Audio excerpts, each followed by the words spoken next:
poor dad's son invited a crying woman home. But he had no idea she was the richest heiress in the city.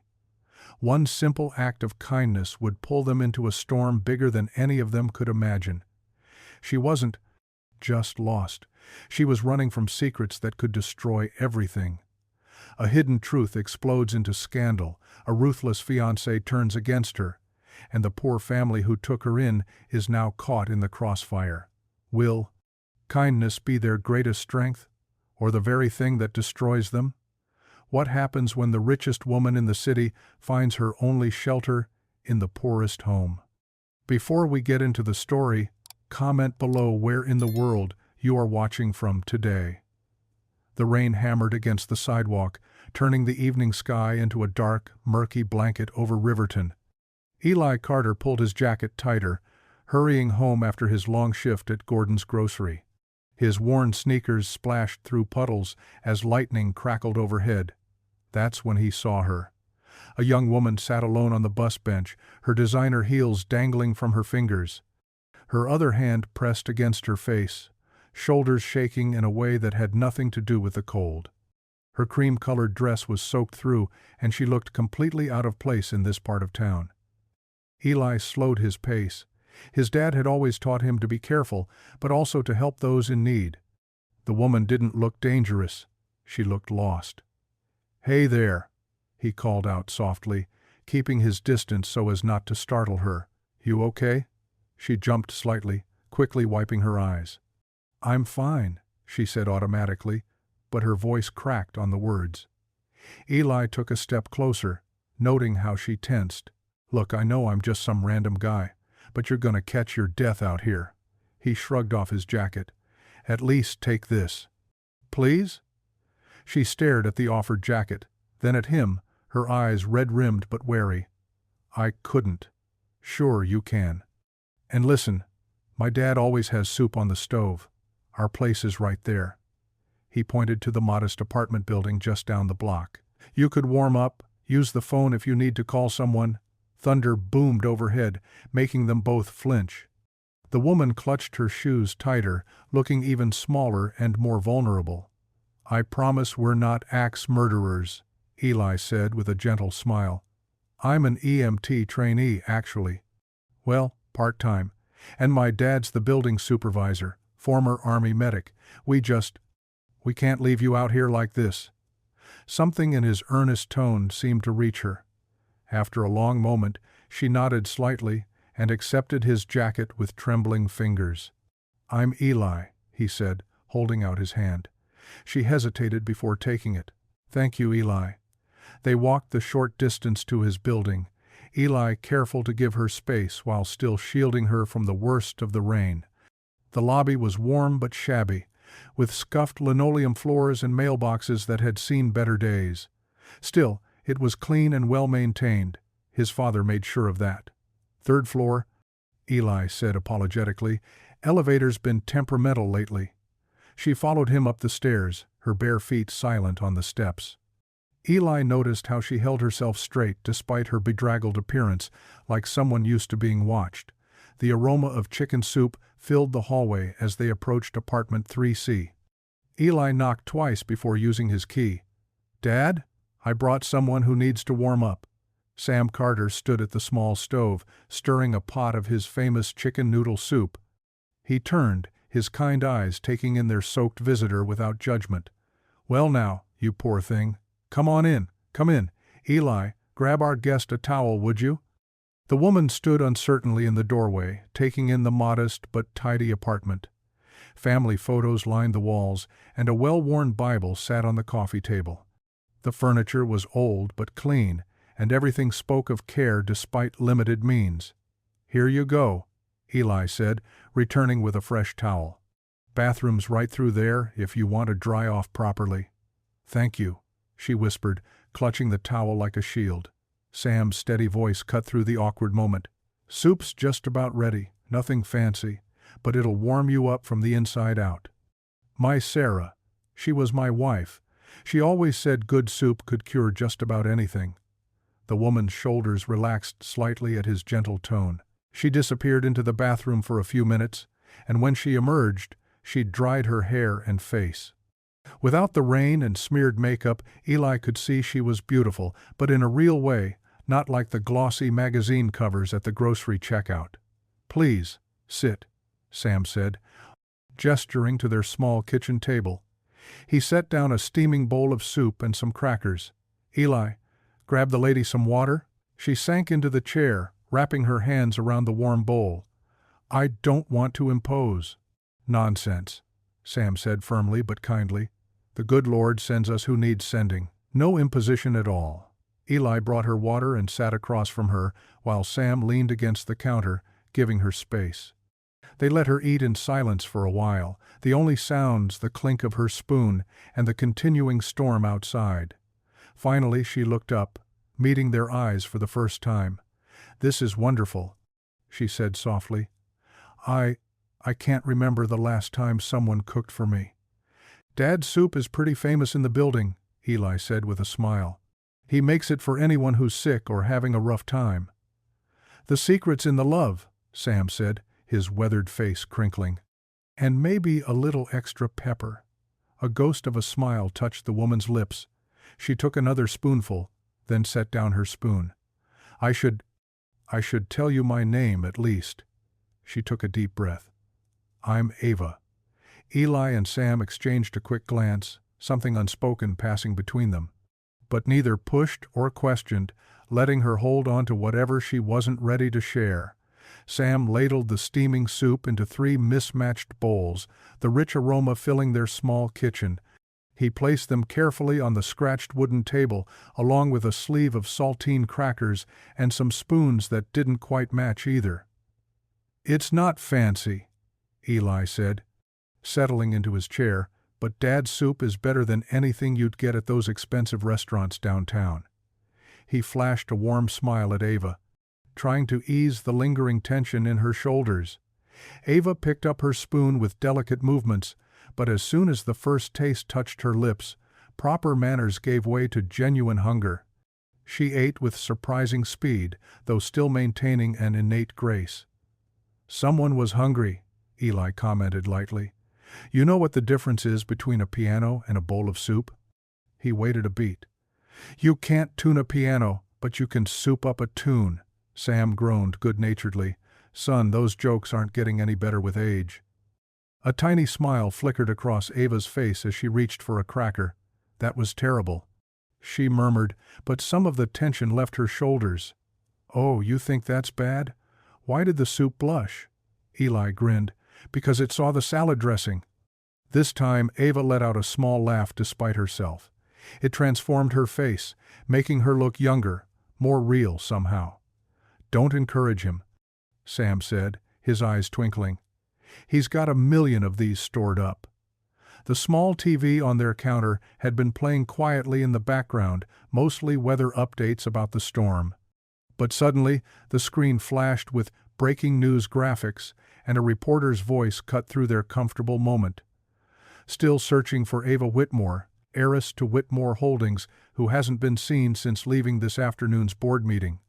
Sources close to the family express serious concern." Ava's spoon clattered against her bowl.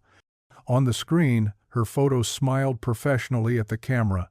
Perfectly styled hair, designer outfit, not a hint of the real person sitting at their kitchen table. Without comment or fuss, Sam reached over and switched off the TV. He returned to his soup as if nothing had happened, though his eyes held understanding when they met Ava's shocked gaze. "This is good soup," he said simply. "Would you like some more?" Tears welled in Ava's eyes. Her hands trembled as she gripped her spoon, waiting for the questions, the excitement, the inevitable change that came when people realized who she was. But Sam just pushed the crackers closer to her, while Eli continued eating as if nothing had changed. I should explain," she whispered, a tear sliding down her cheek. "You don't have to explain anything," Sam said gently. "Sometimes a person just needs soup and quiet." That simple acceptance broke something inside her.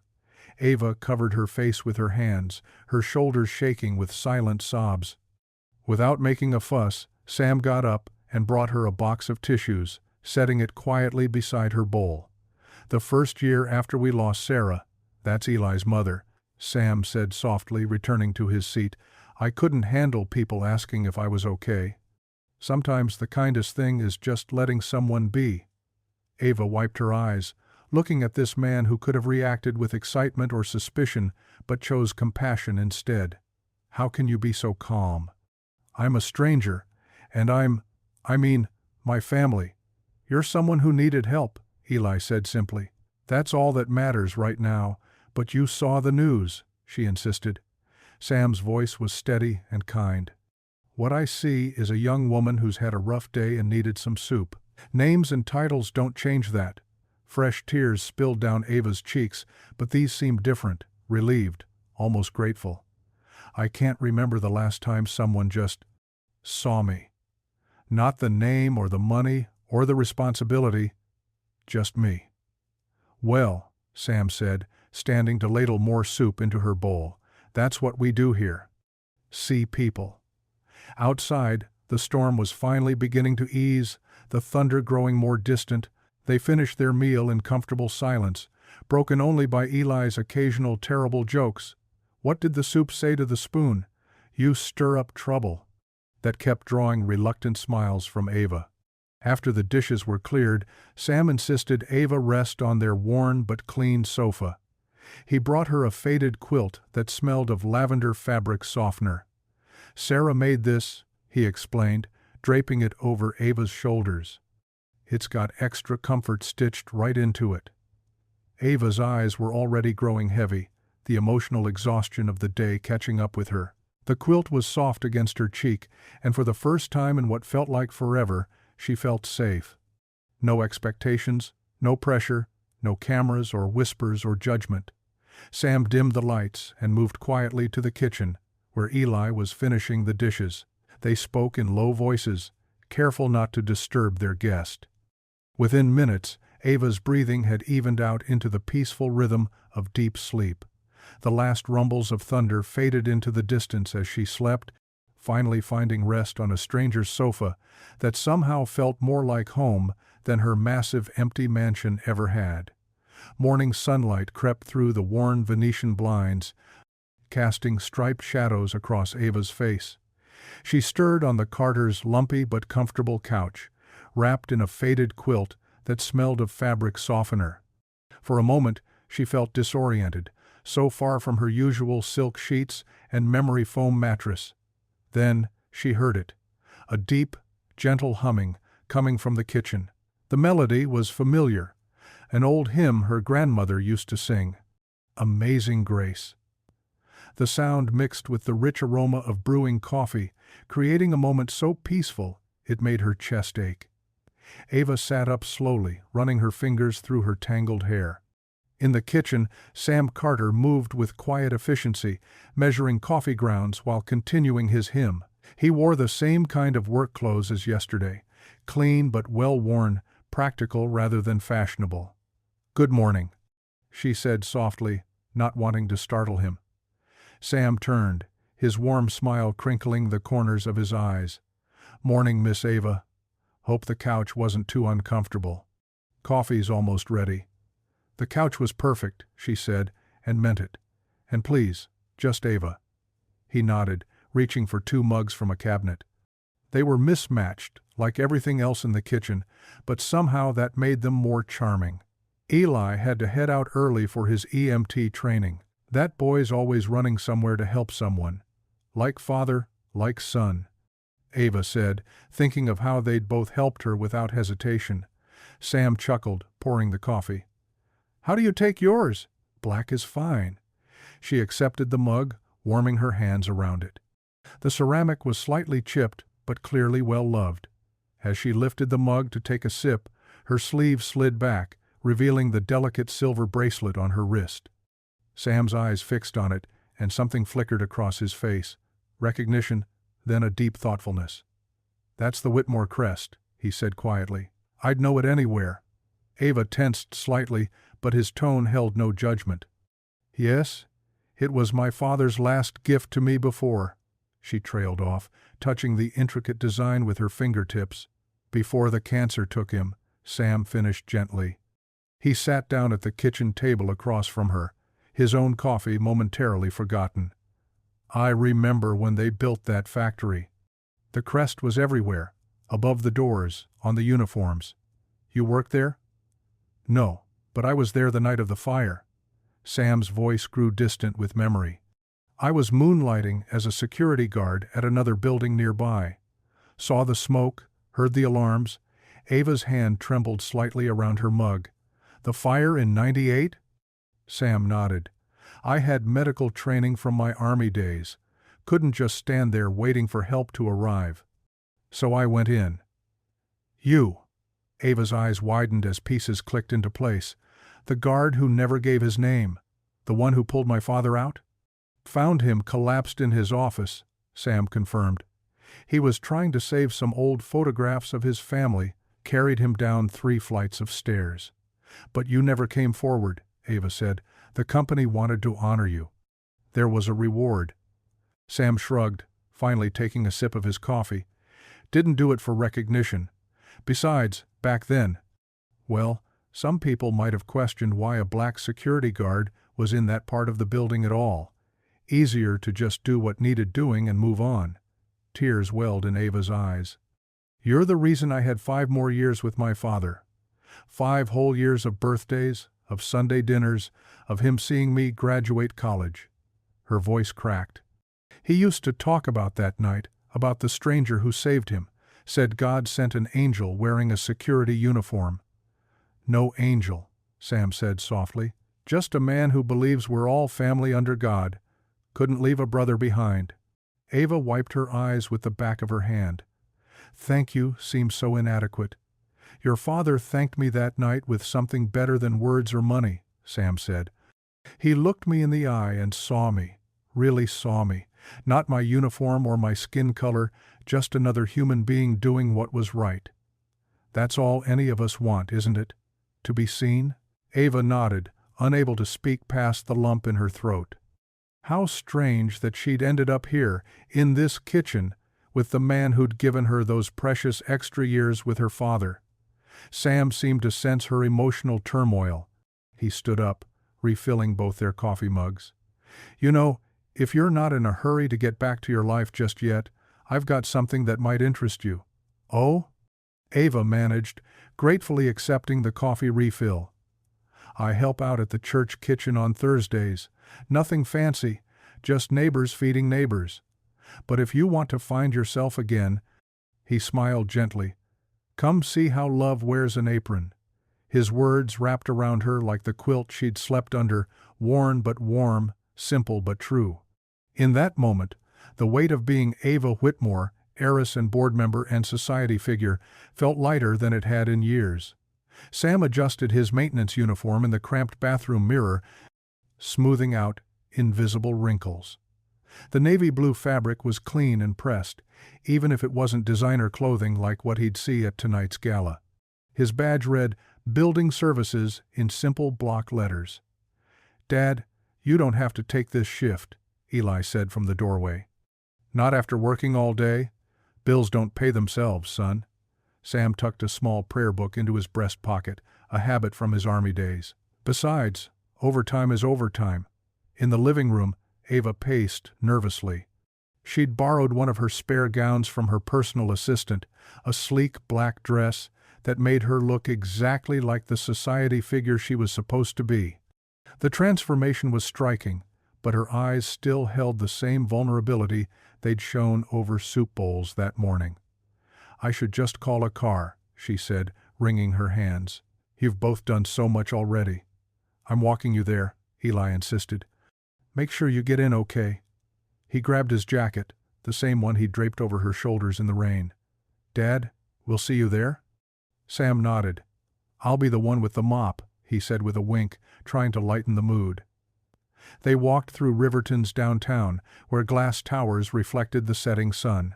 Ava's heels clicked against the sidewalk, each step seeming to wind her tighter. Eli kept pace beside her, his steady presence a buffer between her and the busy street.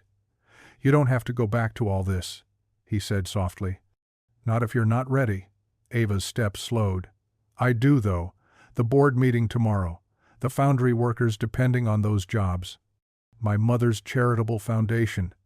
She took a shaky breath. I can't hide forever. Being true to yourself isn't hiding, Eli said, but I get it. Just remember, you've got friends now, real ones.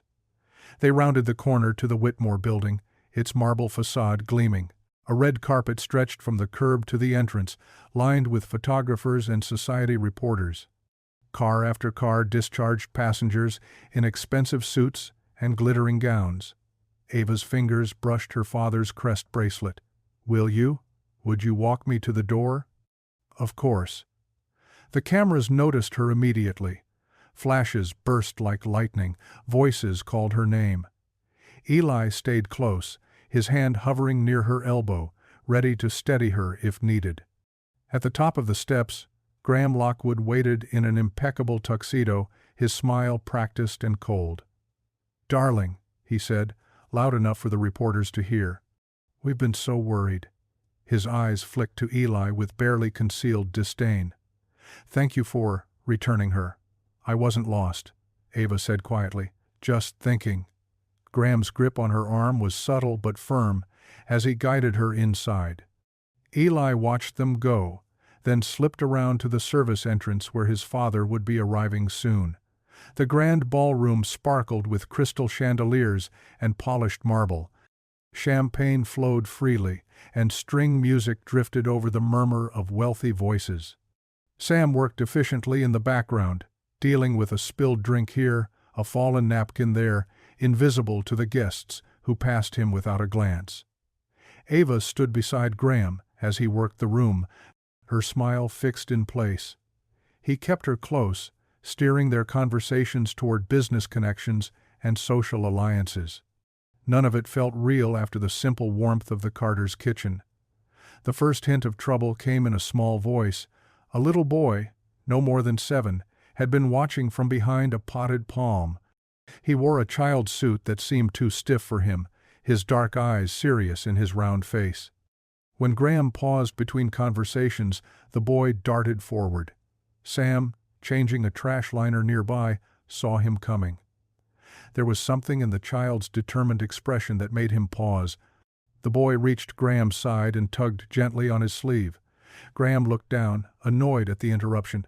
"Yes? Mommy says you're my daddy." The words fell into sudden silence. Cameras swung toward the scene, hungry for drama. Graham's face went rigid, then smooth, a politician's mask sliding into place. From across the room, a woman in a housekeeper's uniform rushed forward. "Tomas." Her voice shook with fear. "Tomas, come here, mi amor." "But mommy," the boy, Tomas, said, confusion clear in his voice. "You said, now, Tomas." The woman reached for him, her dark hair escaping its neat bun, her name tag reading Marisol Reyes. Ava stared at Graham, comprehension dawning in her eyes. The perfect facade he'd built, the carefully curated image, the charitable foundation for children's causes, it all shattered like a champagne flute dropped on marble. Cameras flashed rapidly now, capturing every moment. Graham's eyes darkened dangerously as he looked from Tomas to Marisol to the growing crowd of observers. The string quartet had stopped playing.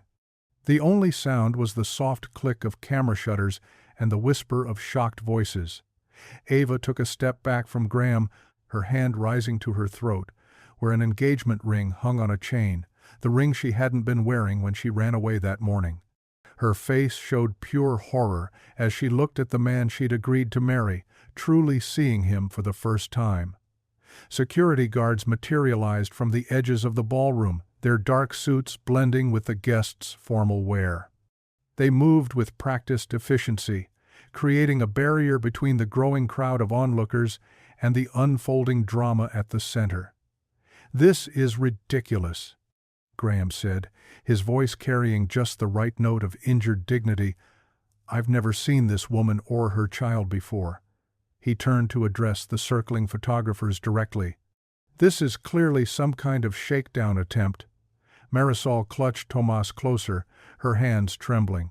"Senor Lockwood, please. You know it's true. The visits to the house when Mrs. Lockwood was away, remove them, Graham ordered the nearest guard. This is a private event. Tomas buried his face in his mother's skirt. But the lullaby, he whispered. You sang about the moon and stars. Graham's perfect mask slipped for just a moment, revealing something cold beneath. But he recovered quickly, placing a protective arm around Ava's shoulders. My fiancé has been through quite an ordeal today. This additional stress is unconscionable. Ava stiffened under his touch.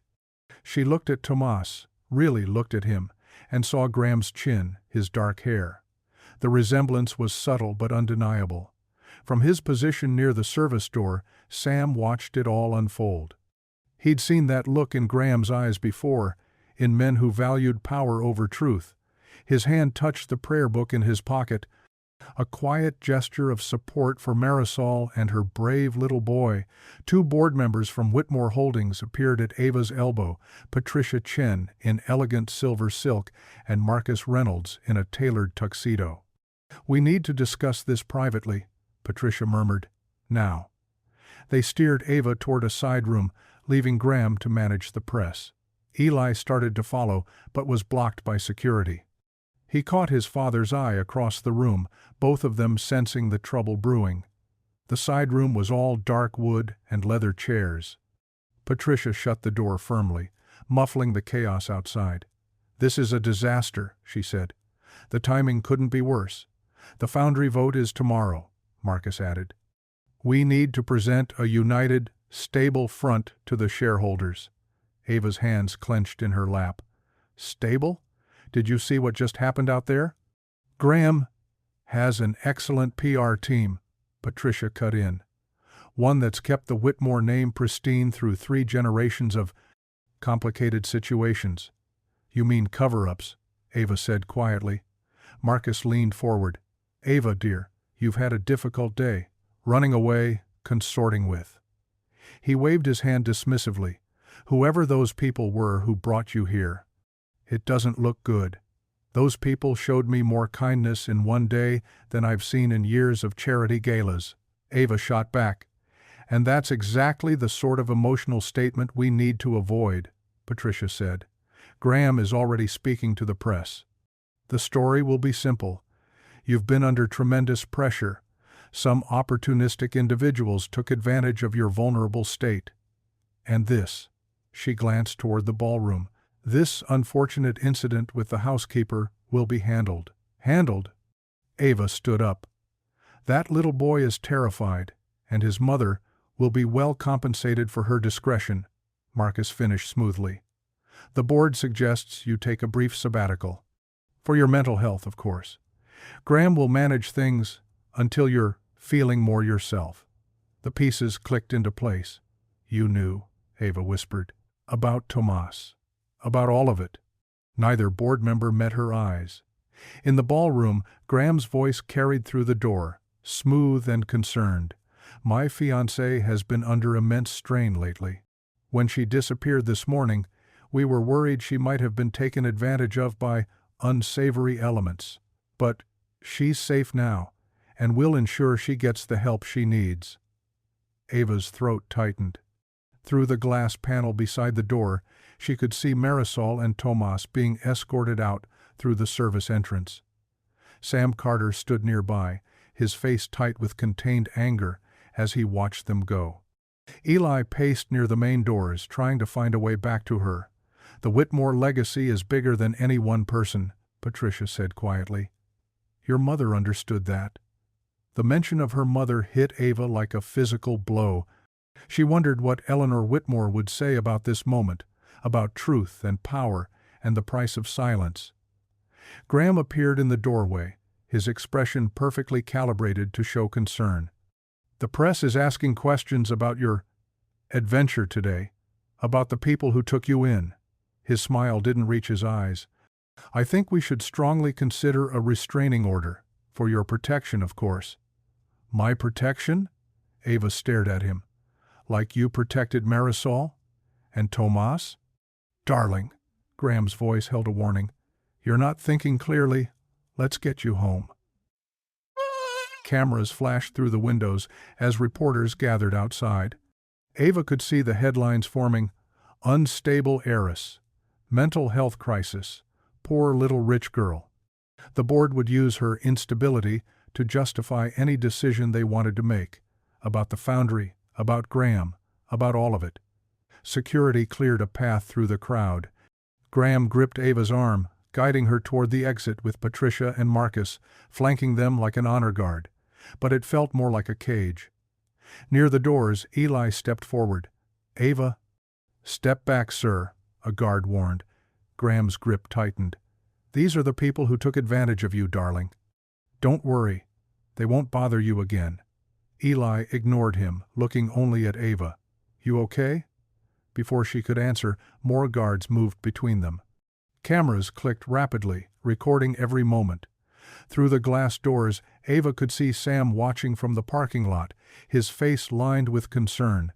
He stood straight and steady, like he had in his kitchen that morning, when the world made sense and soup could fix everything. The guards pushed through the doors, using their bodies to shield Ava from the press. Questions flew like arrows. "Miss Whitmore, are you under psychiatric care? Can you comment on the child's allegations? Were you kidnapped or coerced? What do you say about rumors of a mental breakdown?" Eli tried to reach her through the chaos, offering protection from the cameras, but security held him back. Graham smiled for the photographers, playing the role of devoted fiancé perfectly. In the harsh camera lights, Ava saw the truth of him, and of herself, letting fear of scandal silence her for so long. Sam stood quietly by his maintenance cart, watching it all. His expression reminded her of the storm clouds from yesterday, heavy with rain yet to fall. The kind of storm that changed landscapes, erased old boundaries, and carved new paths through familiar ground. The clock on the Carters' kitchen wall ticked past midnight. Ava sat at their small table, staring into a mug of chamomile tea Sam had made her. Her designer dress looked out of place against the worn linoleum and humble furnishings. Outside, rain started falling again, pattering against the windows like nature's own timing. "I'm so sorry," she whispered, her voice cracking. "I never meant to bring all this chaos into your lives." Eli leaned against the counter, his EMT training uniform still on from his evening shift. "Hey, none of that. We chose to help because it was right." Sam settled into the chair across from her, his maintenance uniform wrinkled from the long night. "Tell us what's really weighing on you, child." Ava's fingers traced the rim of her mug. The engagement to Graham. It was never about love. "The board arranged it 2 years ago when my mother got sick. Said we needed to strengthen market confidence during the transition." She gave a bitter laugh. "A corporate merger dressed up in diamond rings and champagne toasts." "That's no foundation for a marriage?" Sam said quietly. "No." Ava's hands trembled. "But I went along with it. Graham seemed perfect on paper. Old money, right connections, charming at parties. I told myself it was what Mother would have wanted." She swallowed hard. "But seeing that little boy tonight, hearing Marisol, I finally saw the real Graham, the cruelty he's capable of." Eli pulled out a chair, sitting down beside her. "What do you mean?" "After you were blocked from the side room, Graham made threats. He said he'd destroy anyone who tried to support me. Called you both low-life opportunists who needed to be dealt with. He has connections with the police department, the licensing boards." Her voice shook. "He could get your EMT certification revoked, Eli." "And Sam, he mentioned workplace accidents happen all the time in maintenance." Sam reached across the table, his weathered hand covering hers. "We've weathered storms before, but not like this." Ava pulled her hand away, standing up to pace the small kitchen.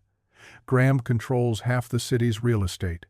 He's on boards of hospitals, banks.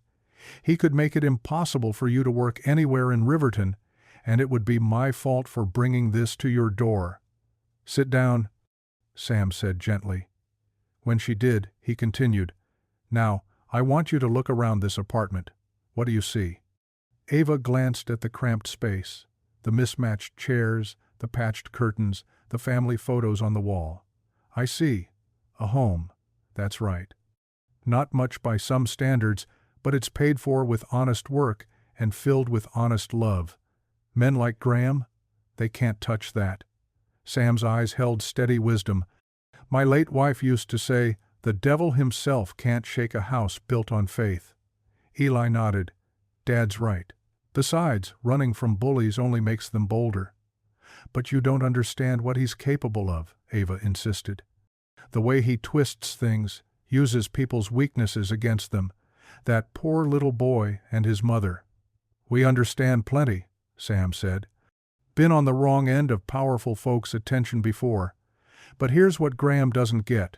Real strength isn't about who you can hurt, it's about who you protect. Fresh tears spilled down Ava's cheeks. I don't want to be protected. Not if it means you both suffer. Too late, Eli said with a gentle smile. Already decided your family. Family? Ava stared at him. Sure. You ate Dad's soup, didn't you? That's practically a blood oath in this house. Despite everything, a small laugh escaped her. Is that how it works? In this home? Yes. Sam stood up and retrieved his worn prayer book from the counter. Speaking of which, he sat back down, opening the small book to a well-loved page. The spine was cracked from years of similar moments. Midnight worries met with steady faith. Eli automatically bowed his head, a lifetime of habit showing in the gesture. Lord, Sam began, his deep voice soft but certain, keep us steady in this storm.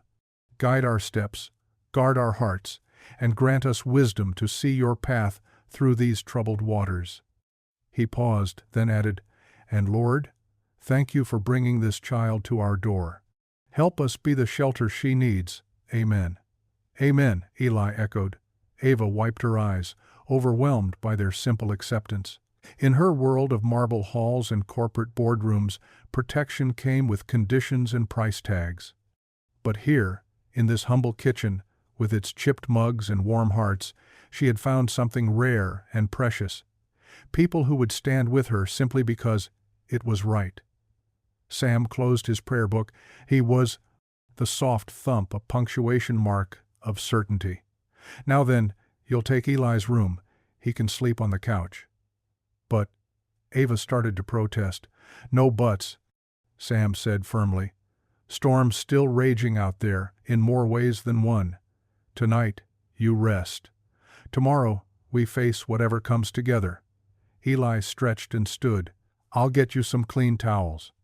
The shower pressure's not great, but the water's hot. Looking at their kind faces, Ava felt something shift inside her, like a key turning in a long-rusted lock. In less than 2 days, these men had shown her more real family than she'd known in years of society gatherings and charity galas. Sam's weathered hand came to rest on her shoulder, steady as an anchor. You're safe here, child. Whatever comes, you're safe here. Morning sunlight filtered through the church basement's small windows, casting warm rectangles across the worn linoleum floor. Steam rose from huge pots on industrial stoves, carrying the rich aroma of simmering vegetables and herbs. Voices and laughter echoed off the cinder-block walls, mixing with the clatter of pots and pans. Ava hesitated at the bottom of the stairs, her designer flats feeling oddly out of place. Eli stood beside her, his familiar presence reassuring. You sure about this? She whispered. Trust me, he said with an encouraging smile. Best place in town to hide in plain sight and to find your heart again. Before Ava could respond, a commanding voice cut through the kitchen chaos. Well, don't just stand there catching flies. Get in here. Lila Mae Dupree stood at the center of the kitchen like a general commanding her troops. Her silver hair was wrapped in a bright scarf, and her substantial frame was covered by an apron that declared, "Love served daily," in faded letters. You must be Miss Ava, Lila Mae said, wiping her hands on her apron as she approached. Her sharp eyes took in everything, from Ava's expensive clothes to her nervous posture. Sam told me you might come by. Yes, ma'am. Ava straightened instinctively, as if preparing for inspection. Lila Mae's face softened into a warm smile. Oh, honey, we don't stand on ceremony down here. She reached behind her and pulled out a clean apron. Here. First rule of the kitchen. Everybody works. Everybody eats. The apron was faded blue cotton, soft from countless washings. Ava took it carefully, as if handling something precious. I've never, she started. Never worn an apron, or never worked in a kitchen. Lila May's eyebrows rose. Either, Ava admitted quietly. Well then, it's high time you learned. Lila May helped her tie the apron strings. Eli, you go help your daddy with those boxes of donations. Miss Ava here is going to learn the fine art of onion chopping. Eli squeezed Ava's shoulder before heading off to where Sam was organizing canned goods. Lila May led Ava to a cutting board where a mountain of onions waited. Now, first thing about onions, Lila May explained, demonstrating with skilled hands, is they're gonna make you cry. That's just their nature. But that doesn't mean you stop cutting them. Sometimes the things that bring tears also bring flavor to life. Ava picked up a knife, trying to mimic Lila May's technique. Around her, the kitchen hummed with activity. A group of elderly women kneaded bread dough, their hands moving in rhythm as they softly sang an old hymn.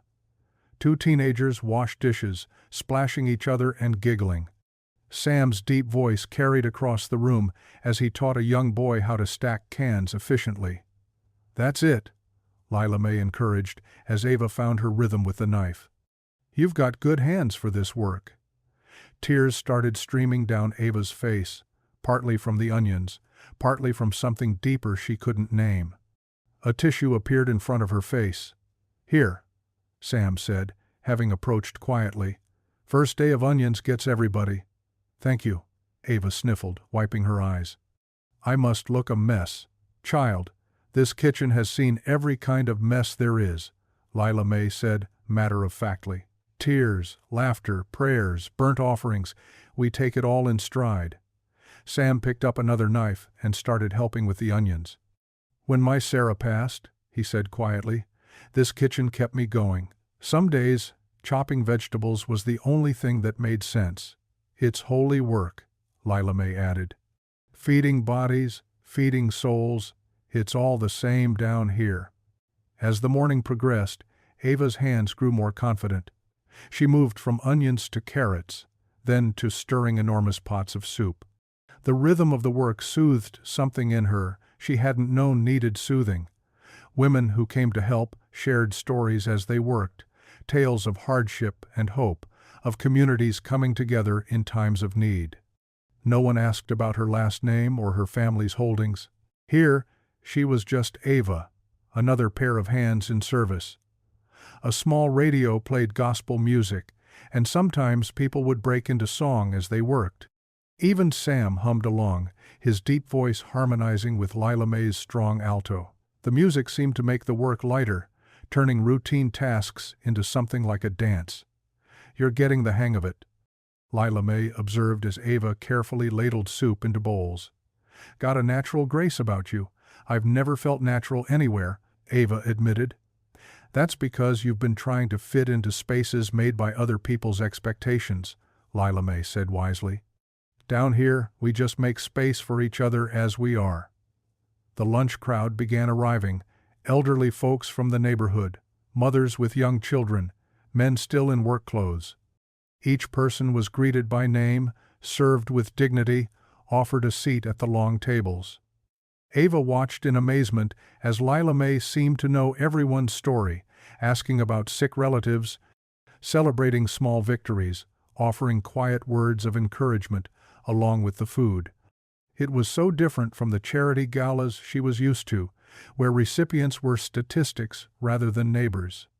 A small girl tugged at Ava's apron as she served soup. The child's clothes were clean but worn, her eyes bright with hunger and hope. Thank you, the little girl whispered, wrapping her arms around Ava's waist in an impulsive hug. It smells just like my grandma's soup. Ava's eyes welled up again, but this time not from onions. She knelt down to the child's level, remembering her own grandmother's kitchen from long ago. You're very welcome, sweetheart. she managed to say through her tears. The autumn wind whipped around the brick corners of the Riverton foundry, rustling dead leaves across the cracked parking lot. Eli's old pickup truck rattled to a stop near the main entrance, where a "Notice of Temporary Closure" sign hung crookedly on the chain-link fence.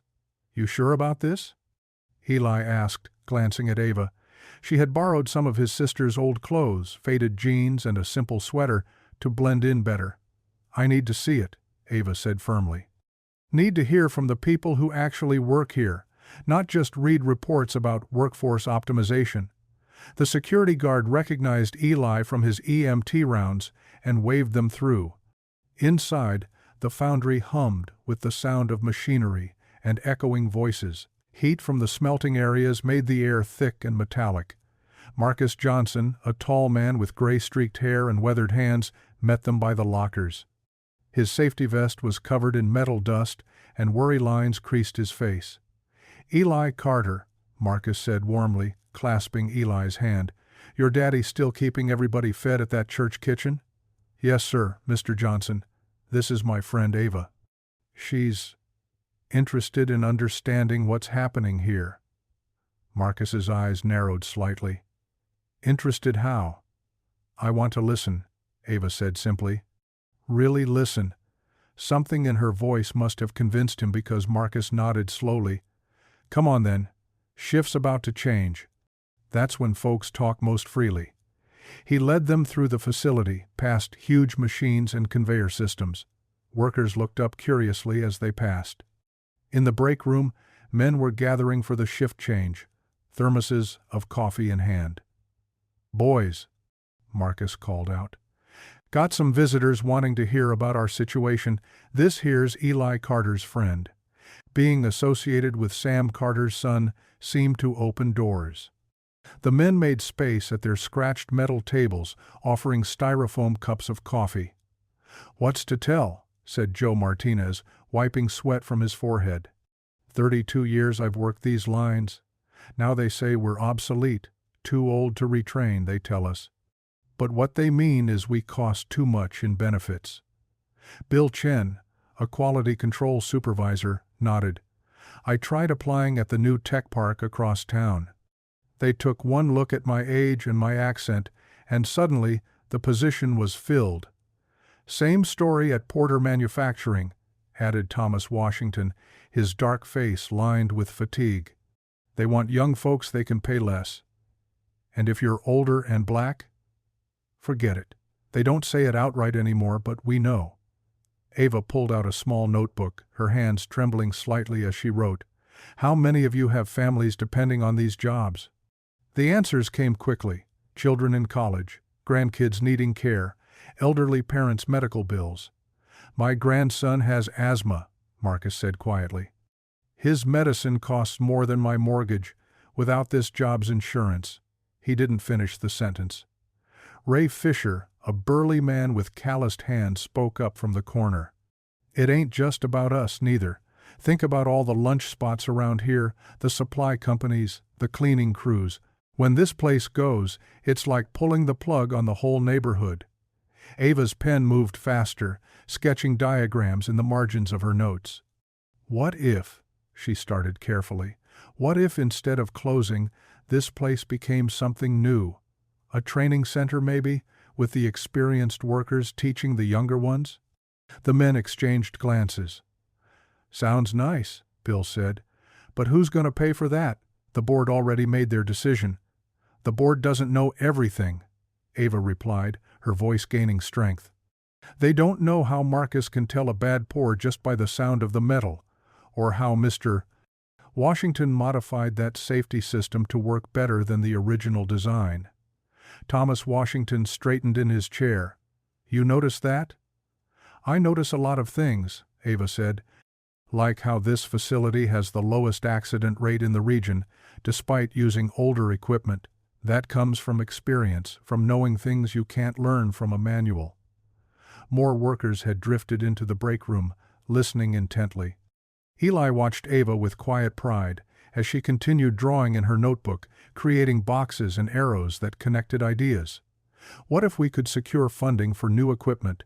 but keep the experienced workforce to train the next generation? Combine traditional skills with modern technology? Her pen flew across the page. Create apprenticeship programs, partner with local schools. And who's going to convince the board of all this? Ray asked skeptically. Ava looked up, meeting his eyes.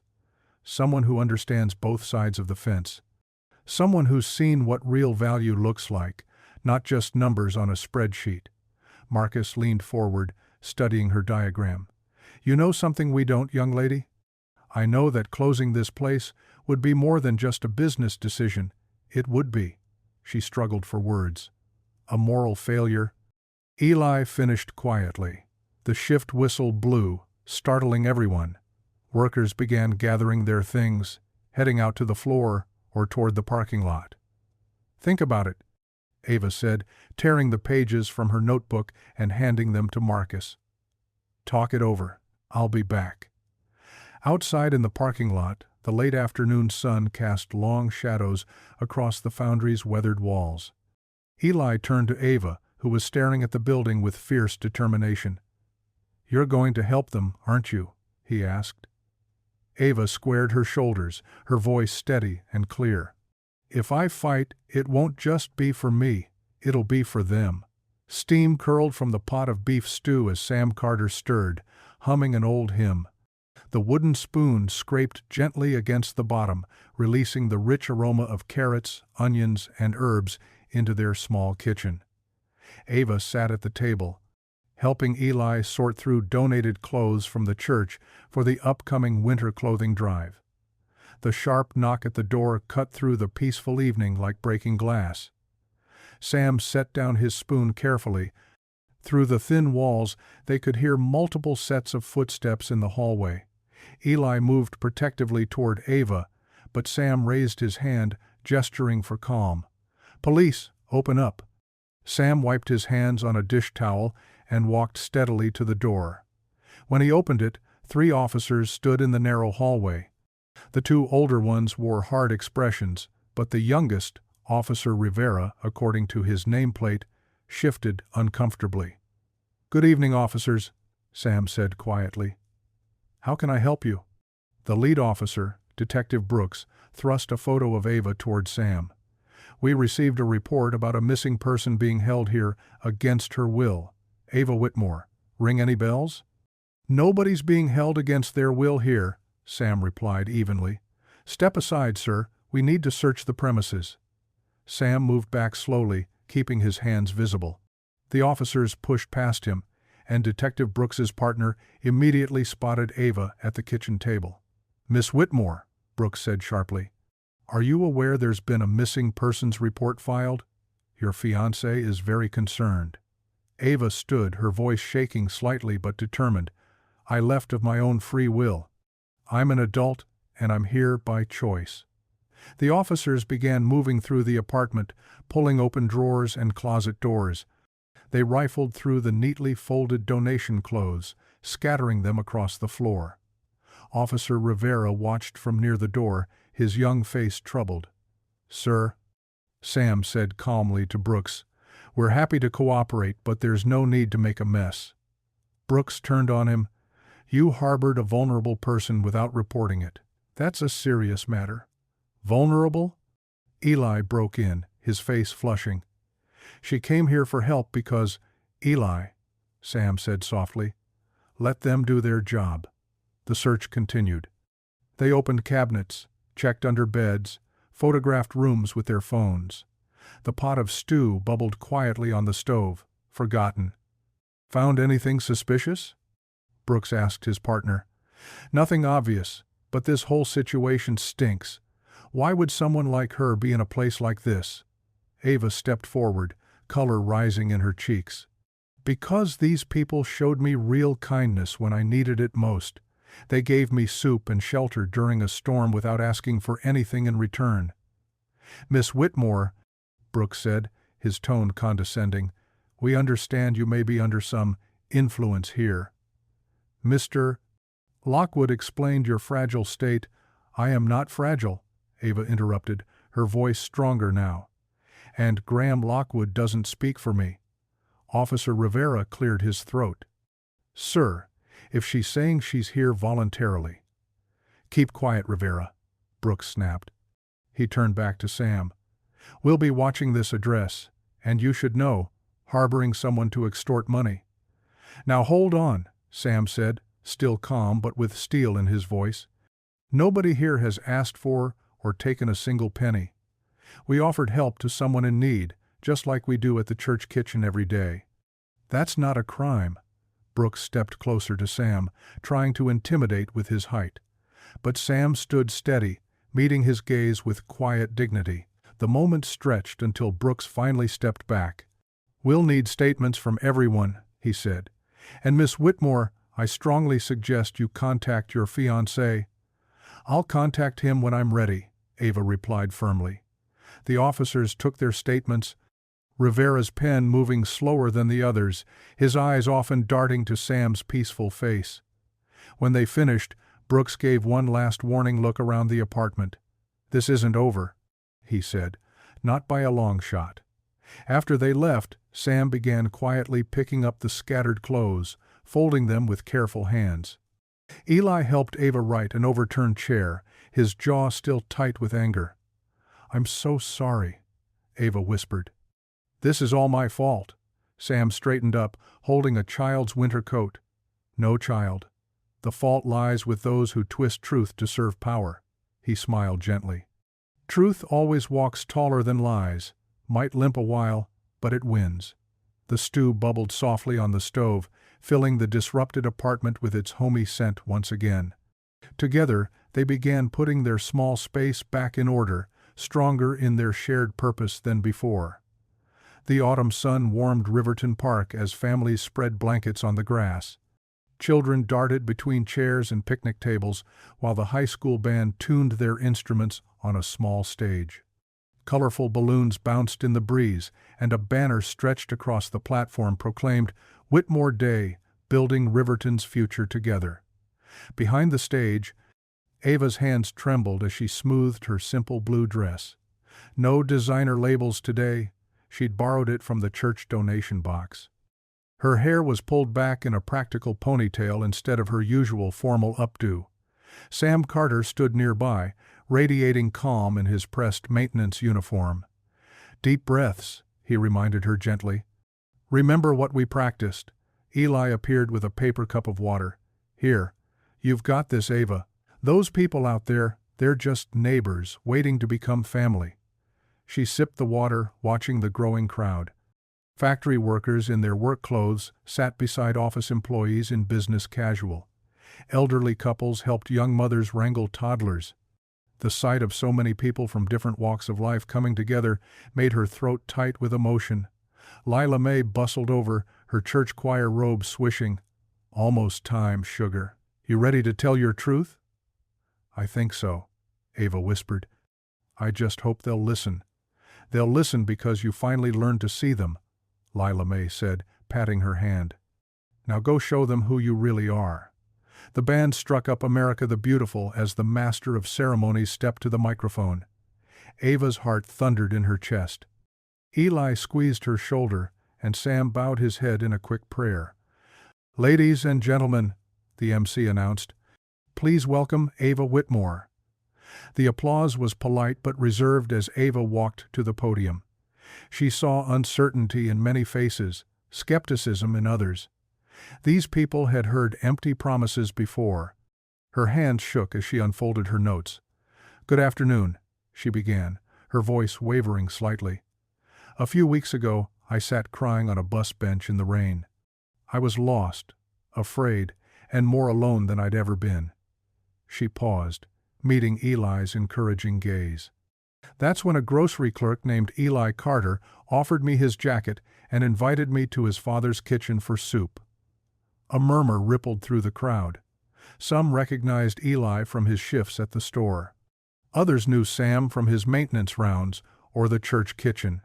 In that tiny apartment, I found something I'd been missing my whole life: real community. No pretenses, no expectations. Just genuine caring. Ava's voice grew stronger. "Since then, I've learned more about Riverton's heart by chopping onions in the church basement than I ever did from corporate boardrooms. She saw heads nodding now, especially among the older attendees. Several church kitchen volunteers smiled knowingly. I've heard your stories. I've listened to your fears about the foundry closing, about being too old to start over, about watching your children move away because there aren't enough opportunities here. Ava gripped the podium edges. Today, that changes. Today, we begin the Riverton Renewal Plan. She gestured, and volunteers began distributing detailed handouts to the crowd. This isn't a corporate takeover or a Band-Aid solution. This is a community-led transformation. Her voice rose with conviction. The foundry won't close. It will become a worker-owned training hub. Those with decades of experience will mentor apprentices, passing on vital skills while earning fair wages. Excited whispers spread through the gathering. Several older workers sat straighter in their chairs. We're establishing a housing trust to ensure affordable homes stay in local hands. Small business grants will prioritize minority-owned vendors. Working parents will receive child care stipends. Ava's eyes swept the crowd. Every detail of this plan came from your input, your needs, your dreams, your wisdom. The high school band director wiped tears from his eyes. A group of factory veterans nodded approvingly. Young mothers hugged their children closer. The Whitmore Foundation is committing initial funding, but this isn't about charity. It's about partnership. Every program will be overseen by a transparent community council. She smiled at Sam. And I'm honored to announce that Sam Carter has agreed to serve as co-chair alongside our beloved Lila Mae Dupree. Applause erupted, genuine and warm this time.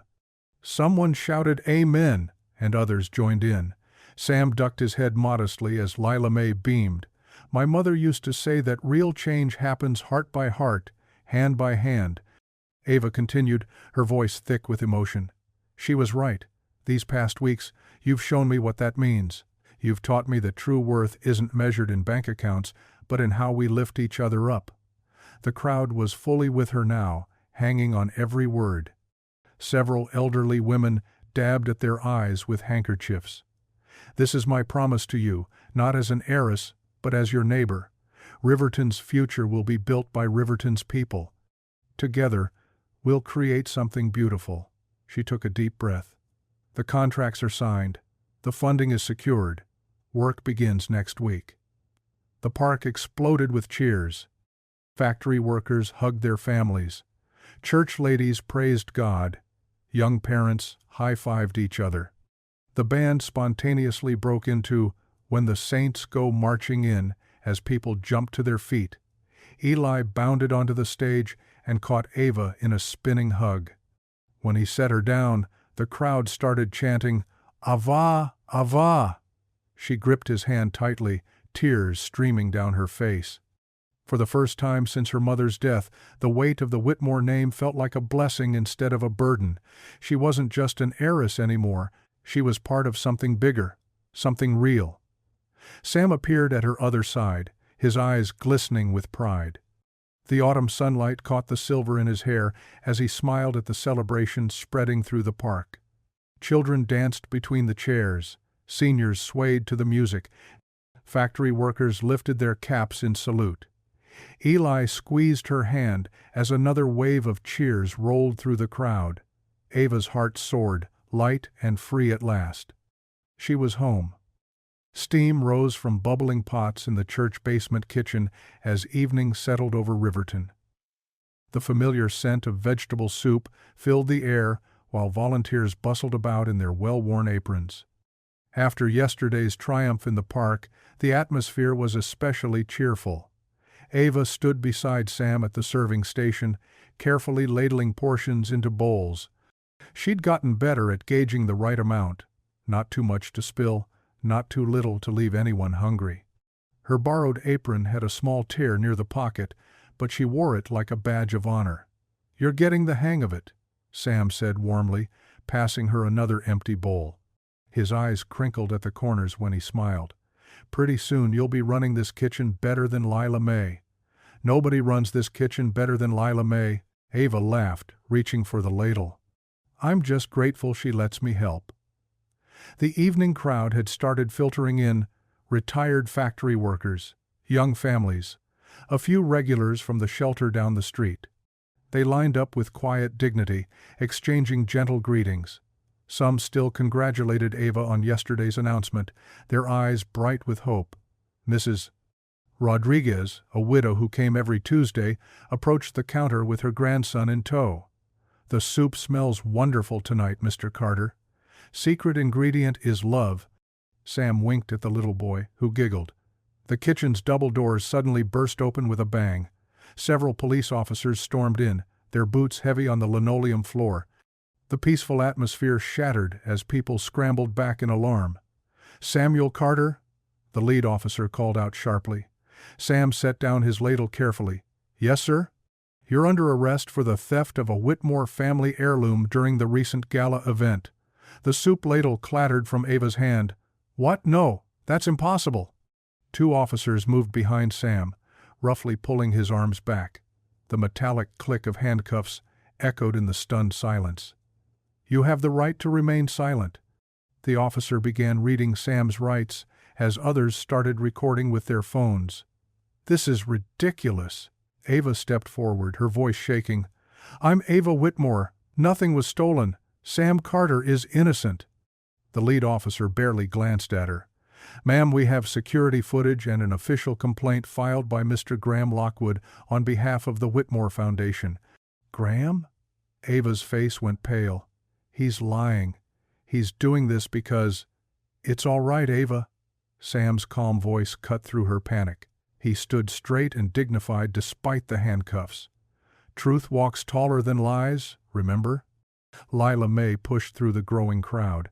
You can't do this. This man feeds half the neighborhood. He's never stolen anything in his life. Other voices joined in protest. Sam Carter's a good man. He saved my granddaughter from choking last month. This is wrong. The officers began leading Sam toward the door. He walked steadily, head high, though his wrists were bound behind him. Several elderly women from the church choir started humming, Amazing Grace, Dad. Eli burst through the kitchen doors, having just arrived for his usual evening shift. His face contorted in shock at the scene before him. What's happening? Take care of things here, son, Sam called over his shoulder, his voice steady despite the circumstances. Make sure everyone gets fed. Eli tried to push through to his father, but an officer blocked his path. Sir, step back or you'll be arrested for interference. Let them do their job, Eli, Sam said firmly. I'll be fine. Just keep the soup warm. The police escorted Sam out through the double doors, leaving behind a kitchen full of stunned, angry people. The pots continued to simmer on the stove. The everyday sound now seemed to mock the chaos of the moment. Mrs. Rodriguez clutched her grandson closer. Dios mío, she whispered, crossing herself. Lila May was already on her phone. Martha? Get your niece the lawyer down here right now. Yes, it's an emergency. Ava stood frozen by the serving station, her hands trembling. This was her fault. Graham was striking back at her through Sam, the kindest, most decent man she knew. The man who'd given her soup and shelter when she was lost. The man who'd saved her father's life all those years ago. Eli reached her just as her knees gave out. She collapsed into his arms, sobs racking her body. I'm so sorry, she choked out. Graham did this because of me. We'll fix this, Eli said fiercely, holding her close. His voice cracked with emotion, but his embrace was strong and sure. Dad's innocent. We'll prove it. Behind them, the soup continued to bubble quietly on the stove, filling the air with its homey scent, a cruel contrast to the devastation that had just torn through their peaceful evening. The serving line stood abandoned, bowls half filled, ladles dripping onto the counter where Sam had stood just moments before. Ava clung to Eli, her tears soaking into his shirt. Around them, the kitchen community moved with purposeful anger. Lila May organizing phone calls, others comforting the children who'd witnessed the arrest, a few heading out to spread the word through the neighborhood. The hymn that had started during Sam's arrest continued softly, elderly voices carrying the melody. Through many dangers, toils, and snares, I have already come. In Eli's arms, Ava wept for the good man who'd been led away in handcuffs, for the dignity he'd shown even in that horrible moment, and for the simple truth that sometimes the biggest hearts bore the heaviest burdens. The simmering pots behind them seemed to whisper that even in the darkest moments, life and love had to go on. Dawn crept over Riverton with an eerie orange glow. Ava sat at the Carters' kitchen table, unable to sleep after Sam's arrest, when Eli's police scanner crackled to life. The dispatcher's voice cut through the morning quiet. Structure fire reported at Riverton Foundry. All units respond. Eli, who'd been dozing in the armchair, jerked awake. His eyes met Ava's across the room, both recognizing the gravity of those words. Without speaking, they grabbed their coats and rushed out. The smoke was visible from blocks away, a dark column rising against the pale morning sky. As they approached in Eli's old pickup truck, the full horror of the scene emerged. Flames licked through the foundry's windows, painting the brick walls with angry orange light. The heat hit them even before they parked. Fire trucks lined the street, their red lights strobing against the smoke. Firefighters wrestled with massive hoses, spraying arcs of water that turned to steam before they hit the flames. The air reeked of burning metal and scorched concrete. Workers who'd arrived for the early shift huddled in groups, some crying, others making desperate phone calls. Mr. Jenkins, the oldest employee with 30 years at the foundry, sat on a curb with his head in his hands. His grandson had just started apprenticing last month. All that training equipment, Eli muttered, his voice thick. The new computers for the skills center. Ava pressed her hands to her mouth, watching years of hopes literally go up in smoke. The renewal plan had promised so much: jobs, training, a future for families who'd worked here for generations. Now it was burning before their eyes. Two men in suits stood near a fire truck, notebooks in hand, insurance adjusters already on scene. Ava edged closer to hear their conversation. "Point of origin looks like the electrical room," one said, frowning at his notes. "But the sprinkler system was somehow disabled. Mighty convenient timing, wouldn't you say?" His colleague nodded grimly. "Suspicious as hell, but good luck proving it in court. These old buildings, wiring goes bad all the time, especially when someone helps it along," the first man replied darkly. Ava's stomach clenched. She didn't need proof to know who was behind this. Graham's pattern was becoming clear. First Sam's arrest, now this. He was systematically destroying everything she tried to build, everyone who tried to help her. A group of retired workers approached her, led by Mr. Jenkins. Their faces showed a mixture of grief and anger. "Miss Whitmore," Mr. Jenkins said, his voice rough with emotion, "we heard about Mr. Carter's arrest last night. Now this." He gestured at the burning building. "Someone's trying to break us, aren't they?" Ava couldn't lie to them. "I'm so sorry. This is because of me, because I tried to change things." "No, child." Mr. Jenkins laid a weathered hand on her arm. "This is because you dared to do what's right. There's always people who want to keep things wrong because wrong makes them rich." More workers gathered around them, forming a protective circle. Many had known Sam for years, had eaten his soup in the church kitchen, had trusted in Ava's vision for renewal. The fire chief approached, his face streaked with soot. "We've contained the worst of it, but the damage." He shook his head. "The electrical system's completely destroyed. Most of the new equipment, too. Insurance will take months to sort this out." Eli moved closer to Ava, his arm steady around her shoulders as they watched the firefighters battle the remaining flames. The morning sun, now fully risen, cast long shadows through the smoke. An older woman from the accounting office spoke up. "My grandson just got hired here. What do I tell him now?" Another voice. "I've got 3 kids to feed. Can't afford to wait months for insurance." The weight of their fears, their shattered hopes, pressed down on Ava like a physical force. She thought of Sam sitting in a jail cell, of Marisol and little Tomas hiding from Graham's threats, of all these good people watching their futures burn. Sirens wailed in the distance as more emergency vehicles approached. The sound seemed to mock all her efforts, all her dreams of making things right. Ava's fingers found Eli's, gripping them tightly. The smoke stung her eyes, but the tears came from somewhere deeper. "I can't win," she whispered, watching another piece of her world crumble into ash. The afternoon sun streamed through Lila May's kitchen windows, warming the worn linoleum floor. Tomas sat at the round wooden table, his small legs swinging nervously above the ground. His mother, Marisol, kept a protective arm around his shoulders, her eyes darting occasionally to the door. Lila May bustled around her kitchen with practiced ease, pulling a tray of fresh cookies from the oven. The sweet smell of vanilla and chocolate filled the air, making the space feel more like home than an impromptu witness room. "Here now, sweet boy," Lila May said, placing 2 cookies and a glass of cold milk in front of Tomas. "No need to be scared. We're just going to talk a little, that's all." Ava sat quietly in the corner, trying to make herself as unobtrusive as possible. She watched as Lila May pulled up a chair next to Tomas, her movements slow and gentle, like approaching a nervous bird. "Tomas," Lila May began, her voice warm and steady, "remember what we talked about telling the truth being brave?"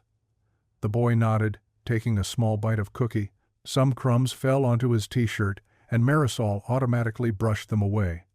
"Senora Dupree," Marisol started, her voice tight with worry. "If this puts Tomas in danger, no one's going to hurt your boy," Lila May assured her firmly. "We've got good people watching out for both of you now." She reached for a small tape recorder on the table. "We just need Tomas to tell us about the special song." Tomas's eyes lit up a little at that. "The bedtime song? That's right, honey. The one Mr. Graham used to sing to you." Ava leaned forward slightly, her heart pounding. This was the proof they needed, something only Graham would know, something he couldn't deny. Lila May pressed the record button. "Go ahead, Tomas. Tell us about the song." The boy's voice came out small but clear. "When I was littler, sometimes Mr. Graham would come visit at night. Mama would be cleaning other rooms, but he'd sit by my bed." Tomas paused, looking at his mother for reassurance. When she nodded, he continued. "He had a special song about a river and a boat. He said his mama used to sing it to him." "Can you remember how it went?" Lila May prompted gently. Tomas hummed a few notes, then sang softly, "Row, row up the stream, catch the silver moonbeam." His sweet voice carried the unfamiliar melody. Marisol wiped tears from her eyes. He would sing this when Tomas was 3-4 years old, before he stopped coming. "And what else would Mr. Graham do during these visits?" Lila May asked, keeping her tone conversational. "He brought me a teddy bear once," Tomas said. "It had a blue bow tie, and he told me stories about boats on the river." The boy's face fell slightly, but then he stopped coming. "Mama said it was because he was busy, but I heard him tell her not to tell anyone about the visits." The tape recorder captured it all, the innocent observations of a child that would be impossible to dismiss. When Tomas finished speaking, Lila May reached over and stopped the recording. "You did so good, baby," she said, pushing the plate of cookies closer. "So brave, just like we knew you'd be." A knock at the back door made them all jump. Lila May checked through the curtain before opening it, revealing Officer Rivera. His young face was serious as he stepped into the kitchen, holding a manila envelope. "Miss Whitmore," he said, nodding to Ava, "I have something you need to see." He glanced at Tomas and Marisol, then added quietly, "Something that will help Mr. Carter." Ava stood, her hands shaking slightly as she took the envelope. Inside was a USB drive and several still photos from security footage. The timestamps showed the night of the gala. "That's the complete security feed from the Whitmore building," Rivera explained, including the footage someone tried to delete showing Mr. Carter turning in the heirloom to Lost and Found. "And," he hesitated, then continued firmly, There's also footage of someone else removing it later that night. Someone working for Graham, Ava said, her voice hard. Rivera nodded. The timestamp proves Mr. Carter's innocence. I've already sent copies to the department and Mr. Carter's lawyer. Ava clutched both pieces of evidence, the tape with Tomas's innocent testimony and the footage that would free Sam. After days of watching everything crumble, here finally was something solid, something true. "Officer," Marisol spoke up hesitantly, "will this really be enough?" Rivera looked at the small family, then at Ava. "Truth has a way of snowballing, ma'am. Once it starts rolling, it's hard to stop." Lila May wrapped a protective arm around Tomas's shoulders. "And we've got an avalanche brewing right here in my kitchen," she smiled down at the boy. "Sometimes the smallest voices speak the loudest truth." Ava held the evidence close, feeling hope flutter in her chest for the first time since the foundry fire. Graham's carefully constructed walls were about to come crashing down, and it would start with a child's lullaby and a security camera's unblinking eye. The courthouse hallway buzzed with whispered prayers and the rustle of tinfoil-wrapped dishes. Church ladies balanced casseroles on their laps while they sat in the hard wooden benches. Factory workers, still in their work boots, held handmade signs reading, "Free Sam Carter," and "Truth will rise." The smell of home-cooked food, chicken and dumplings, green bean casserole, sweet potato pie, turned the stuffy corridor into something warmer, more like a church potluck than a legal proceeding. Eli paced near the courtroom doors, his hands jammed into his pockets. Lila May reached out and caught his sleeve as he passed. "Sit down, child," she said firmly. "Your wearing out the floor won't make things move any faster." He dropped onto the bench beside her, leg bouncing. "What if something goes wrong?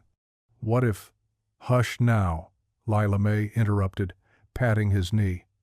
"Your daddy's got more than just a lawyer in there. He's got truth on his side." Inside the courtroom, every seat was filled. Even those who couldn't get inside waited in the hallway, determined to show their support. Ava sat in the front row, her hands clasped tightly in her lap. She wore a simple blouse and skirt instead of her usual designer clothes, looking more like the woman who'd chopped onions in the church kitchen than the polished heiress from magazine covers. Sam sat at the defense table, his back straight and dignified despite the orange jumpsuit. He'd refused to let this ordeal bend him, maintaining the same quiet strength he showed while stirring soup or fixing broken things. His lawyer, Lila May's niece Angela, stood beside him, arranging documents with precise movements. The judge entered, and everyone rose. After they settled again, Angela approached the bench. "Your Honor, we have new evidence that completely exonerates Mr. Carter." She held up the USB drive. "Security footage from the night in question shows my client following proper protocol with the allegedly stolen item." The courtroom held its breath as the footage played on the large screen. The black and white images showed Sam, still in his maintenance uniform, carefully placing the antique brooch in the building's lost and found box.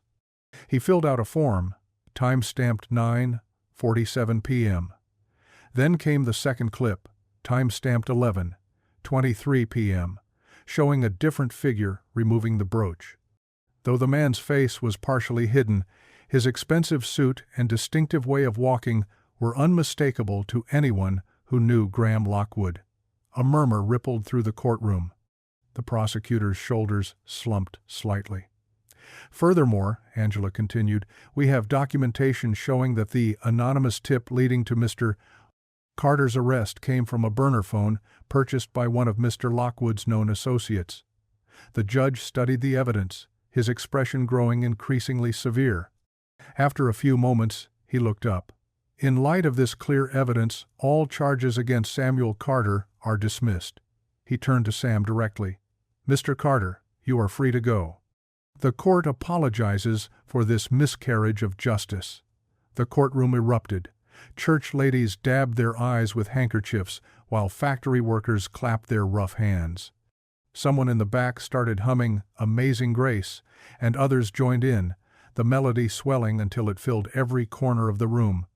Sam stood slowly, dignity in every movement. A bailiff approached with keys to remove his handcuffs. As the metal clinked open, Eli burst through the gate separating the gallery, wrapping his arms around his father. Sam held his son close, his eyes squeezed shut. Officer Rivera stepped forward from where he'd been standing near the wall. He approached Sam, removing his cap. "Mr. Carter," he said, his voice carrying in the now quiet room, "I want to apologize personally for my part in your arrest.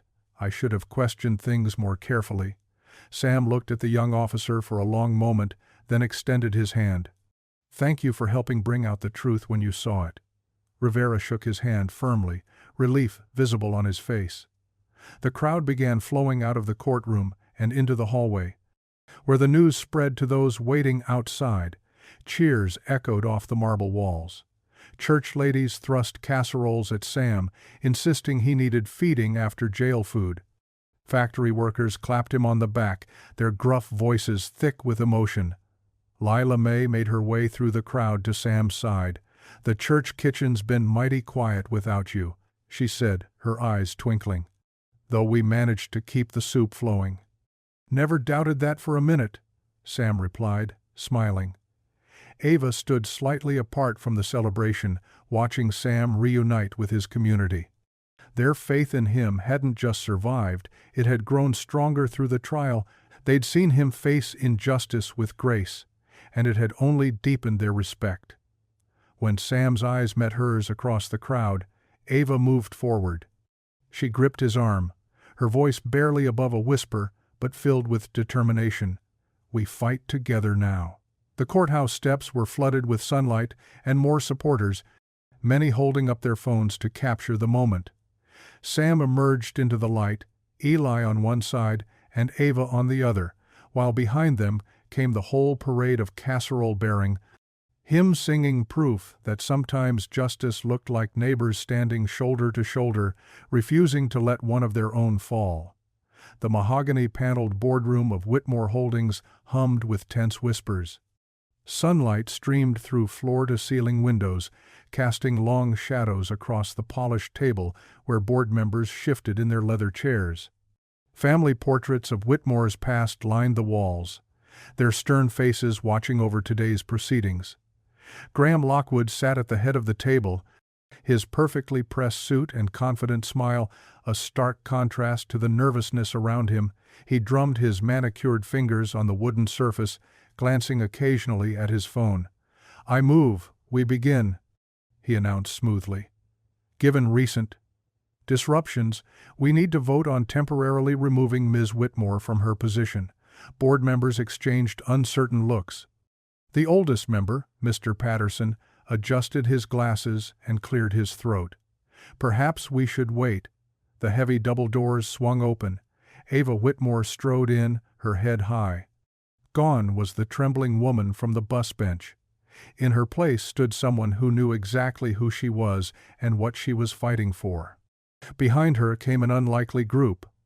Marisol Reyes, in a simple but neat dress, holding young Tomas's hand, Officer Rivera in his crisp uniform, and Sam Carter, dignified despite his worn work clothes. Graham's smile flickered. "This is a closed meeting." "Actually," Ava cut in, her voice clear and strong, "as majority shareholder, I have the right to bring relevant witnesses." She placed a thick folder on the table. "And these people are very relevant."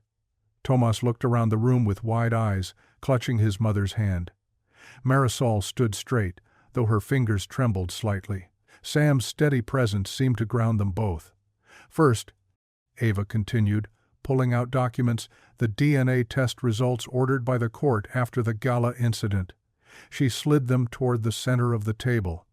"They confirm that Tomas Reyes is, without question, Graham Lockwood's biological son." Color drained from Graham's face. "Those results were sealed. The court unsealed them this morning," Officer Rivera spoke up, stepping forward, "given their relevance to multiple ongoing investigations." Mr. Patterson picked up the results, adjusting his glasses again. Other board members leaned in to see. The whispers grew louder. "Next," Ava pressed on. Security footage from the night Sam Carter was falsely arrested. She nodded to Rivera, who connected a laptop to the room's projection system. The familiar black and white footage played across the wall, Graham's distinctive figure removing the brooch, making the anonymous call. And finally, Ava's voice hardened. Reports from fire investigators at the foundry. More papers emerged from her folder. They traced the blaze to faulty wiring installed by Shell Company Construction LLC, a company that, when you follow the paper trail, leads directly back to Mr. Lockwood's private holdings. Graham shot to his feet. This is absurd. You can't possibly believe. I can verify the company connections, Mr. Patterson interrupted, peering at the documents. These Shell Company structures match ones we've seen before. Tomas stepped forward suddenly, his small voice somehow filling the room. You used to sing me a lullaby, he said to Graham, about the moon and stars. You'd come late at night, when you thought nobody knew. Graham's face twisted. The boy's clearly been coached. The lullaby, Marisol spoke up, her voice quiet but firm, was in Portuguese. Your grandmother taught it to you. Nobody else could have known that. The boardroom erupted in overlapping voices. Mr. Patterson banged his hand on the table for order. Given this evidence, he announced, I move we vote immediately on removing Mr. Lockwood from all positions within Whitmore Holdings and its subsidiaries. Seconded, called another member. This is my company. Graham snarled, mask finally cracking. I built it into what it is today. No, Ava replied calmly. You nearly destroyed it. This company was built by people like Sam, who saved my father's life. By workers like those at the foundry, who gave decades of loyal service. By people like Marisol, who keep everything running while others take the credit. The vote was quick and decisive. Graham's face grew darker with each raised hand against him. When security arrived to escort him out, he straightened his tie with shaking hands. You'll regret this, he hissed at Ava. The only thing I regret, she answered, is not seeing the truth sooner. After he was gone, Ava turned to face the board. As chairwoman, my first act will be establishing a permanent community advisory council. Sam Carter and Lila Mae Dupree will lead it, ensuring every decision we make considers its impact on all of Riverton's people. She looked around the table, meeting each pair of eyes. We're done with backroom deals and hidden agendas. From now on, Whitmore Holdings operates in the light. The board members nodded, some looking relieved, others thoughtful. Mr. Patterson smiled slightly, looking remarkably like his portrait on the wall, the first Whitmore partner who'd started as a factory worker. Sam stepped forward. The advisory council is ready to start work on implementing the Riverton Renewal Plan, if the board approves. All those in favor? Ava asked. Hands rose around the table. No hesitation this time. The autumn sun painted the renovated foundry in shades of gold and promise. Where rust and despair had ruled just weeks ago, fresh paint and gleaming windows now caught the morning light. A large banner stretched across the entrance. Riverton Renewal Hub, dignity through opportunity. Hundreds of people gathered in the parking lot, their excited chatter filling the air. Elderly workers who'd spent decades at the old foundry stood proudly in bright yellow hard hats, their weathered faces beaming. Children darted through the crowd waving small flags with the hub's new logo, a rising sun over factory smokestacks transformed into teaching towers. Lila Mae directed a group of church ladies, setting up refreshment tables, their colorful aprons like butterflies among the sea of guests. Officer Rivera, off-duty and relaxed, helped them arrange cookies and punch cups, earning warm smiles and gentle teasing. Marisol and Tomas arrived hand in hand, both dressed in their Sunday best. The boy's eyes widened at the transformed building where his mother would now work as assistant programs director. Several former foundry workers called out greetings, and Tomas waved back, no longer shy around the extended family he'd found here. Sam Carter stood near the podium, adjusting his tie, a gift from the church congregation. His maintenance uniform had been replaced by a charcoal suit for the occasion, though his worn work boots still peeked out beneath the pressed pants. He held his small prayer book, thumb-marking a favorite passage. The crowd's murmur grew as Ava emerged from the hub's main entrance. She wore a simple blue dress, her grandmother's pearl necklace catching the sunlight. Gone were the designer labels and careful artifice of her heiress days. In their place was something real, something earned. Eli watched her from the side of the stage, his EMT uniform freshly pressed. Their eyes met briefly, and his smile carried all the warmth of that first rainy night when he'd offered his jacket to a stranger. Mr. Patterson stepped to the microphone first. "Today," he announced, his voice carrying across the gathering, "we don't just cut a ribbon, we tie together the past and future of Riverton." Applause rippled through the crowd.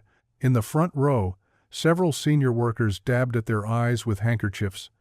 They'd feared their working days were over. Now they would be teaching the next generation their hard-earned skills. Ava took her place at the podium, sunshine, highlighting the quiet confidence in her bearing. The crowd settled, waiting. "When I was lost," she began, her voice clear and strong, "two men offered me soup and shelter without asking my name or status. They showed me that true worth isn't measured in dollars, but in dignity." She smiled at Sam and Eli. That lesson changed everything. She gestured to the renovated building behind her. "This hub isn't about charity. It's about respect, about honoring the wisdom of our seniors and the potential of our youth, about building bridges between those who know and those who wish to learn." The older workers straightened their shoulders, hard hats gleaming. Their expertise would now command fair wages as instructors, their decades of experience finally valued properly. "Every person here," Ava continued, "has something to teach and something to learn. That's what community means.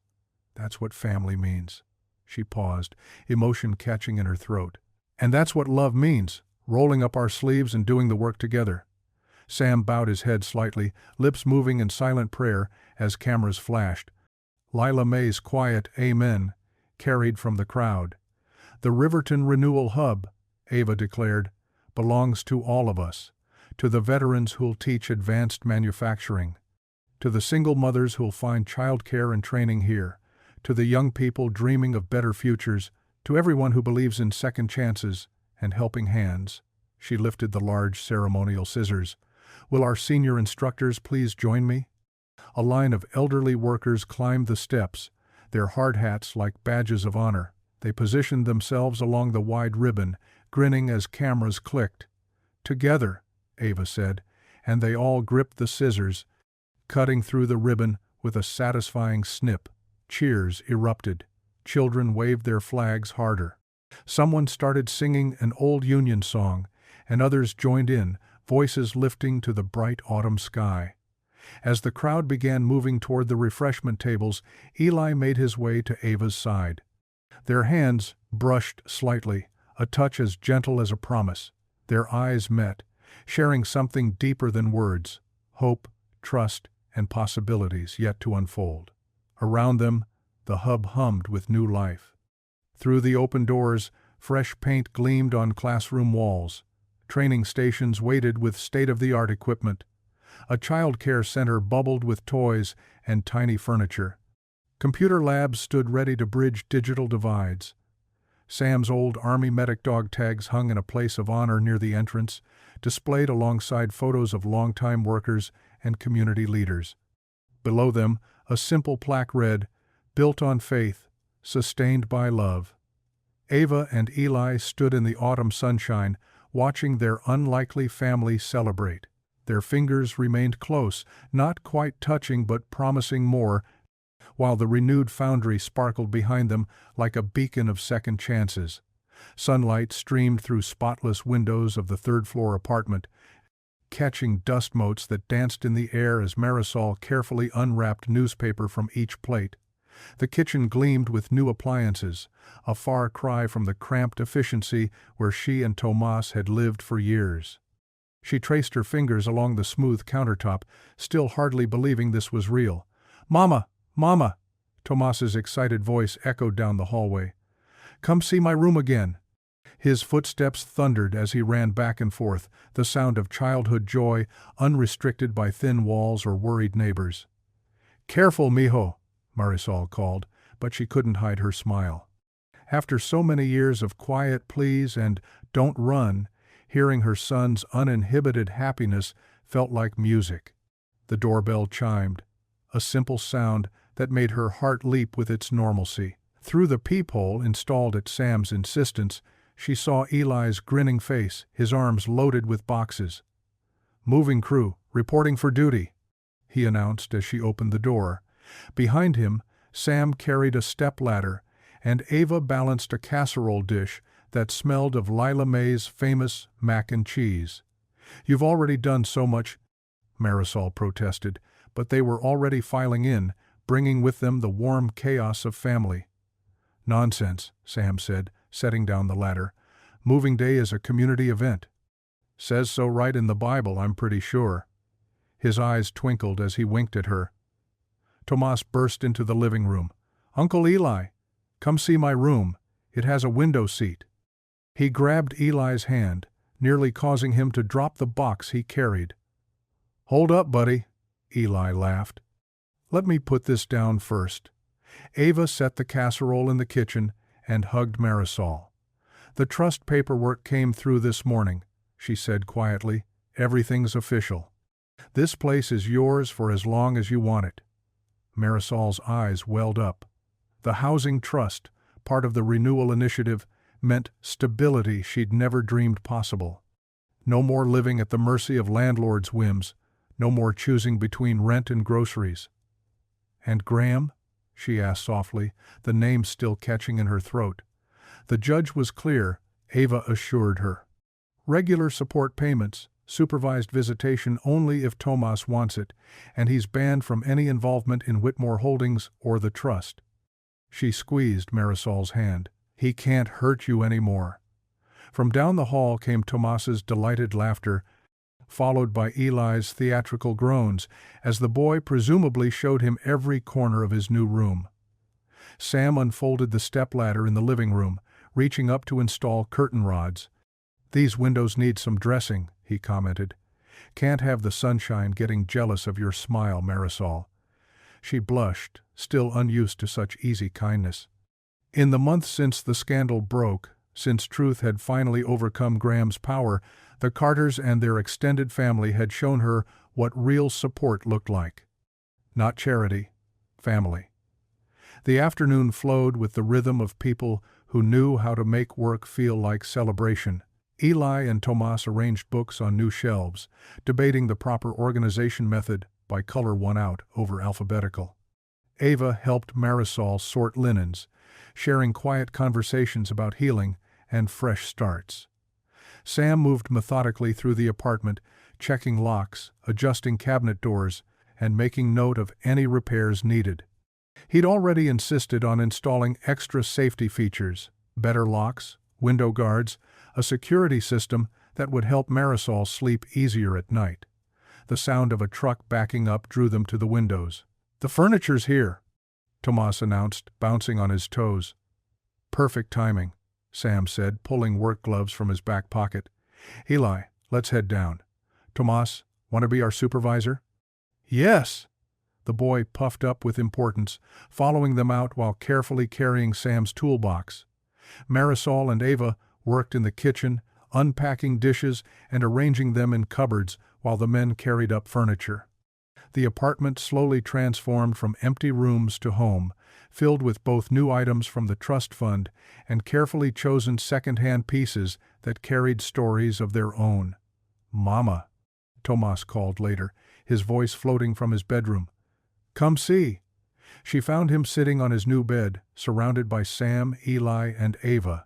Sam held something behind his back. "Close your eyes, young man," Sam instructed with mock seriousness. Tomas squeezed his eyes shut, bouncing slightly with anticipation. Sam pulled out an old baseball glove, worn smooth with years of use but carefully conditioned. "This was my glove when I was just about your age," he said, placing it in Tomas's waiting hands. Thought it might like a second chance with a new player. Tomas opened his eyes and gasped. His small fingers traced the leather reverently. Really? For me? For you, Sam confirmed. Every boy needs a good glove. Maybe this weekend we can try it out at the park. Tomas launched himself at Sam, wrapping thin arms around his waist. Thank you, Uncle Sam. The nickname spoken so naturally brought tears to Marisol's eyes. Sam's own face softened with emotion as he hugged the boy back. Uncle Sam, Eli snickered. Does this mean you have to wear a Stars and Stripes hat now, Dad? Watch it, son, Sam warned good-naturedly, or I'll tell everyone about your T-ball adventures. No way, those stories are classified. Their laughter filled the room. Eli's deep chuckle, Ava's musical giggle, Tomas's bright peals, and Sam's warm rumble. Marisol joined in, feeling the last of her old fears dissolving in the sound. This was home, this was family, this was what beginning again looked like. The evening sun cast long shadows through the tall windows of the Riverton Renewal Hub's main hall. The space hummed with life, workers finishing their shifts, families gathering for dinner, and volunteers bustling between tables with practiced efficiency. At the serving counter, Sam Carter stood tall in his white apron, steadily ladling fragrant soup into bowls. Above him, freshly mounted brass letters caught the golden light. Dignity served daily. The plaque had been Ava's idea, but the words were pure Sam, simple, honest, and deep as the river that ran beside the building. More rolls. Coming through, Lila May called, navigating between tables with a basket of warm bread. Her voice carried over the gentle buzz of conversation and the clink of spoons against bowls. At 92, she still moved with the authority of someone who'd spent decades commanding church kitchens. The hall filled with familiar faces, factory workers still in their coveralls, office staff who'd learned to leave their suits in their cars, retired teachers who now taught evening classes in the Hub's Learning Center, and children racing between tables while their parents chatted. The boundaries that once divided Riverton seemed to dissolve in this space, replaced by something warmer and truer. Eli emerged from the kitchen, carrying a tray of fresh vegetables. He paused to watch his father at work, noting how Sam greeted each person by name, remembering their children's ages or asking about sick relatives. These weren't just soup bowls he was filling, they were connections, moments of recognition that said, "You matter here." Near the back of the hall, Mrs. Rodriguez pulled out her guitar. Her weathered fingers found the strings, and soon a gentle melody floated above the dinner sounds. Other regulars recognized the tune, an old hymn about grace and gathering. Voices joined in, some in English, some in Spanish, weaving together like the river's currents outside. Ava stood in the doorway of her office, watching it all.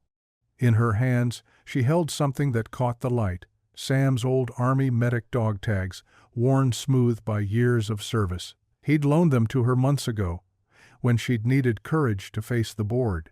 Now, they had a different purpose. She crossed to where a beautiful wooden shadow box hung on the wall, its glass front already open. Inside, other treasures of Riverton's renewal were displayed.